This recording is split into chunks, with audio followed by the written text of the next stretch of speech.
It was late autumn, the kind of evening where the air turns cold faster than you expect.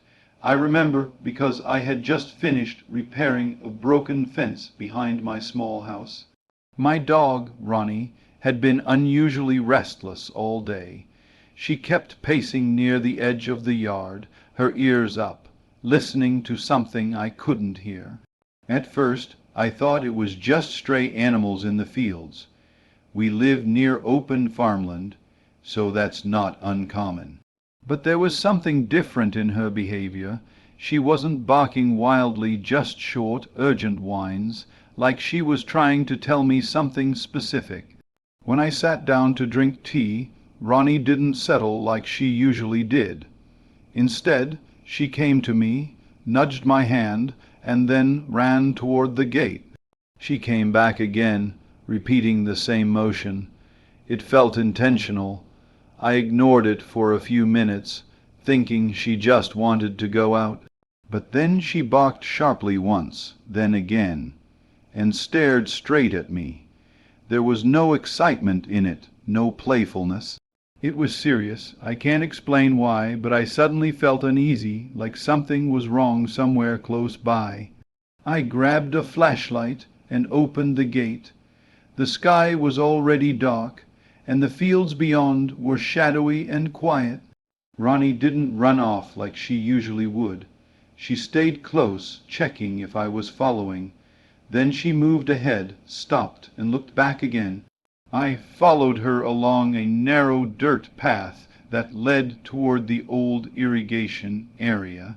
It hadn't been used much in recent years, and most people avoided it at night because of uneven ground and deep pits left from old wells. As we walked, Ronnie began to move faster. Her tail was stiff, her head low. She kept sniffing the ground and then lifting her head, as if tracking something. After about 10 minutes, I started to hear a faint sound. At first, I thought it was the wind passing through dry grass. But then it came again, a low, strained moo. That's when I realized it was a cow. There are several grazing in the area, but they're usually brought back before nightfall. Hearing one out there, alone, was unusual. Ronnie suddenly darted to the right, off the main path. I hesitated for a moment, but followed. The ground there was uneven, and I had to be careful where I stepped. Then I saw her stop at the edge of a large, dark opening in the ground. As I got closer, I recognized it. It was an old, abandoned well. It had no proper cover, just loose stones around the rim. Ronnie stood there, whining, looking down into it. I shone my flashlight inside, and that's when I saw movement. At the bottom of the well, a white cow was trapped. She was standing in muddy water, her body pressed against the narrow walls. Her sides were heaving, and she looked exhausted. One of her legs was awkwardly bent, possibly injured. The walls were steep and slippery, making it impossible for her to climb out on her own. She let out another low sound when the light hit her eyes. I realized she had probably been stuck there for hours, maybe longer. I stepped back, trying to think clearly. The well was deep, at least 20 feet. There was no way I could pull her out alone. I didn't even have the proper equipment. For a moment I felt helpless. Then Ronnie started barking again, louder this time, as if urging me not to waste time. I knew she was right. I took out my phone, but there was no signal in that spot. That meant I had to go back to the village and bring help. I told Ronnie to stay, though I wasn't sure she would. She looked at me, then at the well, then back at me. When I started running back, she followed for a few steps, but then stopped and returned to the edge of the well. I kept running, careful not to trip in the dark. It felt longer than before, and I kept thinking about the cow down there, struggling to stay upright. I also worried she might collapse if we took too long. When I reached the village, I went straight to my neighbor's house. He owns a small tractor and has ropes and chains we sometimes use for farm work. I explained the situation quickly, probably sounding more urgent than usual. Within minutes, he and two other men agreed to come. We gathered thick ropes, a wooden plank, and a few tools. There was no official rescue team nearby, so we had to manage on our own. The walk back felt faster with more people, though it was still dark and difficult. As we approached the well, we could hear Ronnie barking continuously. She had stayed there the whole time. When she saw us, she didn't come running. Instead, she stayed by the edge, as if guarding the spot. One of the men nodded and said, "Good dog."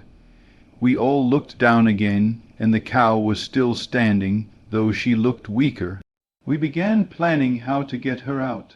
Climbing down wasn't safe because the walls were unstable, so we decided to lower ropes and try to secure them around her body. It took several attempts. The cow was frightened, and every movement made her slip slightly in the mud. We spoke softly, trying to calm her. Eventually, we managed to loop the ropes under her chest and around her back. It wasn't perfect, but it was the best we could do. We tied the ropes to the tractor and slowly started pulling. The process was slow and careful. If we pulled too fast, the ropes could slip or injure her. If we went too slow, she might lose strength. It took a lot of coordination. One man directed, another watched the ropes, and I stayed near the edge, guiding as best as I could. Ronnie stood close to me, silent now, watching every movement. Little by little, the cow began to rise. She struggled, her legs scraping against the walls. At one point, we thought she might slip back down, but the ropes held. After what felt like a very long time, her head reached the top, then her front legs. With one final pull, we managed to bring her out of the well. She collapsed onto the ground, breathing heavily, completely exhausted. We gave her some water and let her rest. One of the men checked her leg. It was swollen, but not broken. After a while, she tried to stand. It took a few attempts, but eventually she managed. She was shaky, but able to move. We all stepped back, giving her space. Ronnie approached slowly, sniffed her, and then sat down. It was as if she was finally satisfied that the job was done. Later, as we walked back, I kept thinking about how we had found her. If Ronnie hadn't insisted, I would have stayed home, assuming everything was fine. That cow might not have survived the night. Back at the house, Ronnie finally lay down and rested, her usual calm self again. I gave her some food and sat beside her for a while. I didn't say anything, but I think she understood. Sometimes animals notice things we don't, and sometimes they lead us exactly where we need to go.